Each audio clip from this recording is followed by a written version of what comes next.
السلام علیکم four class, کیسے ہیں آپ لوگ بچوں؟ آج 13 جنوری ہے اور بدھ کا دن ہے۔ آج ہم اردو بھی میں مضمون کریں گے صبح کی سیر۔ رات کو جلدی سونا اور صبح کو جلدی اٹھنا صحت مند زندگی کا اصول ہے۔ اس کے ساتھ اگر صبح کی سیر کو بھی اپنا معمول بنا لیں تو صحت پر بہترین اثرات ہوتے ہیں۔ صبح کی سیر صحت کے لیے بہت مفید ہے۔ تازہ ہوا میں سانس لینے سے جسم کو زیادہ آکسیجن ملتی ہے۔ صبح کی سیر سے انسان سارا دن چست اور تندرست رہتا ہے۔ میرا روزانہ کا معمول: میں ہر روز صبح اٹھ کر اپنے ابو کے ساتھ گھر کے قریبی باغ میں سیر کے لیے جاتا یا جاتی ہوں۔ بعض لکھیں گے جاتا، گز لکھیں گے جاتی ہوں۔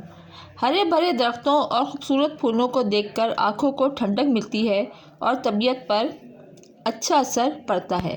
بچے کام اپنے کاپی پر کرنا ہے اور اس کو اچھی طرح سے یاد بھی کرنا ہے۔